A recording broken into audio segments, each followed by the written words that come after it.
Hello everybody, welcome back to my channel, where stories and other random things take center stage.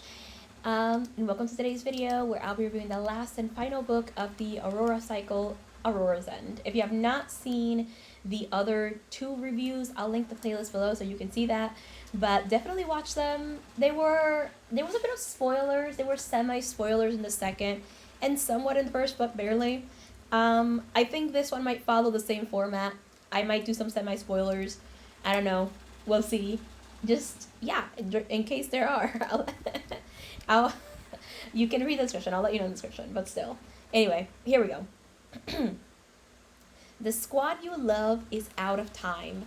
Prepare for the thrilling finale in the epic, best-selling Aurora Cycle series about a band of unlikely heroes who just might be the galaxy's last hope for survival. Is this the end? What happens when you ask a bunch of losers, discipline cases, and misfits to save the galaxy from an ancient evil? The ancient evil wins, of course. Wait, not so fast.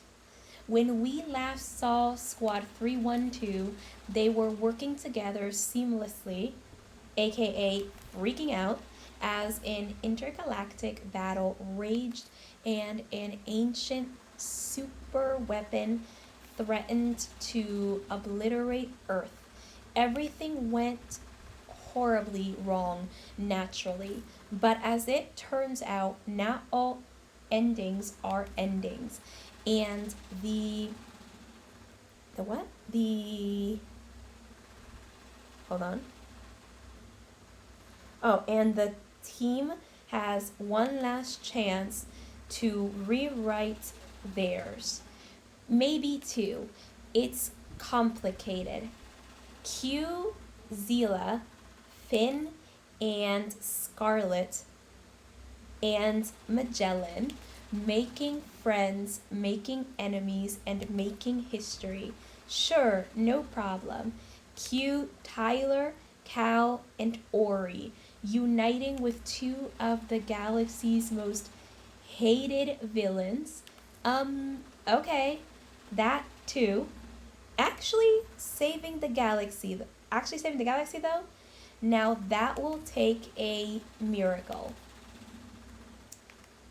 Alright, so I want to make a bit of a comparison to Illumine for a minute. Hold on. I promise I have a point. So, Illumine in the second book, I'm pretty sure it's called is it called? Oh, I couldn't remember the second book in when I did the first review, but it's called Gemina. And Gemina had explored alternate universes, and in a way so did this one, right? But they basically had in Gemina they had like two different versions of the same event happening, and two different versions of and the two different versions of like these events were happening simultaneously. So each different person was communicating with another character, and they were both saying the same thing, except that some things sort of changed in the events. Something specifically happens in these events that changes that basically, that changed in each universe, right? But time was attempting to right itself, and in Gemina it was attempting to right itself, so it was causing issues, and basically if things weren't fixed, bad things could have happened to the universes. The same thing, in a way, was happening here, except that this was exploring time travel. See, I told you I had a point. This was exploring time travel, and it was in the past and in the future, which is something I highly found interesting because we have people we have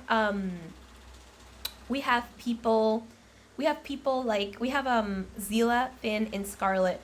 They traveled to the past, and um and they were in a time loop for a while, before they ended up meeting um before they ended up meeting um Kim, actually, or Nari Kim, and before they ended up meeting her, and well, they did met her before, but bad things happened in a time loop, and then before they all did what they ended up doing, right?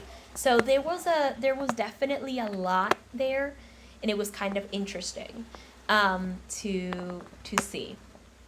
um and then we have Ori and Cal that along with Cal's dad, who traveled to the future with the Eshferin weapon, where things had gone pretty badly because Aurora could not save the universe, or the galaxy, basically, and the Raham basically have been taken over. So there's a bunch of people that are basically refugees. We also ended up meeting a new race of people known as the Ulemna. I believe this was called the Ulemna, who basically, if you look at them, they basically draw your attention. I love the Ulemna. It was really interesting. Um, so yeah, that was something that happened in the in this one. So we're seeing both versions. We're seeing what happens before the events of 2380, and the consequences, or a possible future, or a possible a possible thing that could happen after the events of 2380, which I thought was very interesting and very exciting, because I thought it was interesting to see the to see those things, to see both times. And it was also very interesting to see how everything connected from the first book all the way to now, especially why the Academy was pretty much known as Aurora Academy, and it was known as the Aurora Legion, and how that happened, because it was such an interesting way for things to happen that I was like, oh wow. But the one thing I was really happy about was that Zela got her happy ending, because she is my baby and she deserves happiness. I mean, all these characters deserved happiness. They were my children and deserved happily ever afters, but Zela had like that special place in my heart. She deserved everything. She is just beautiful. She deserved all the happiness possible. And I think her character arc ended in a way that worked, especially considering the events of the book and how they connected. I did enjoy that. Zela deserved a happy ending, and I think she got it, and it was cute and it was adorable. And she was able to get the few things that she needed, such as getting a family. In a way, she got two families because the squad loves her so much, but also she got a family with Kim, and a life in the past we don't fully know about, but we know a little bit about. It was interesting to see how all that stuff ended up connecting, and how great it turned out. And for Zela, I'm so happy she got a really beautiful happy ending. I will definitely be rereading the Aurora Cycle, especially just to see Zela, because she's everything, okay? She is everything. Absolutely everything. And I think she deserved a really beautiful happy ending, so I'm happy she got it. Meanwhile, in the future, we see how bad things turned out, and wow, it was pretty bad. Also, Ori and Cal definitely reconciled, and there was in a way there was some confrontation to the dad, but that man was just, apparently he died with love in a way, and he may have, but I don't know. It was weird. It was a weird thing, but I also did like the ending of the story, and the way that the Raham were dealt with instead of the way the Eshran probably wanted. I think that was a better ending instead of doing the things that were supposed to be. And I love that most of the characters I love so much, and most of Squad 312 got a happy ending, and how um, also basically Squad 312 was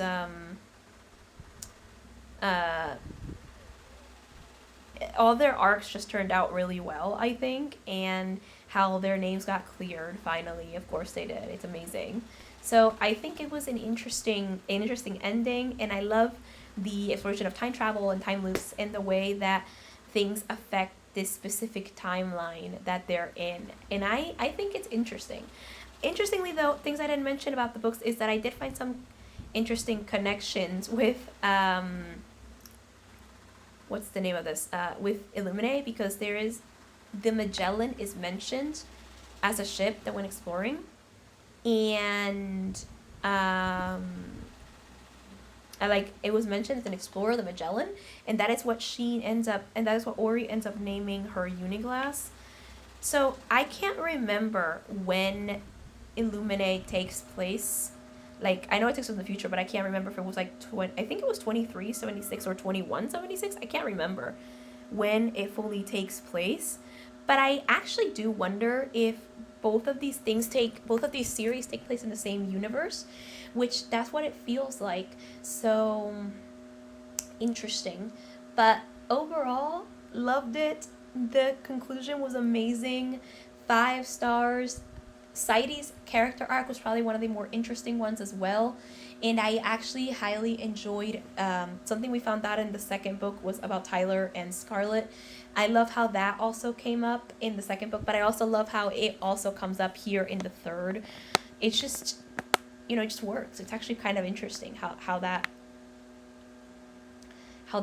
all of that kind of works. It's a very beautiful series. I definitely totally recommend it.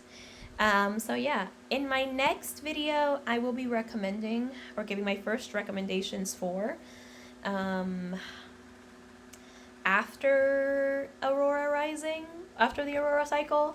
So stick around for that if you're up for it. I have 2 recommendation videos for that before I move on to my next set of reviews, which are going to be very interesting. Anyway, let me know what you think about Aurora's End, and I'll see you in my next video for recommendations. Until then, consume stories. Bye!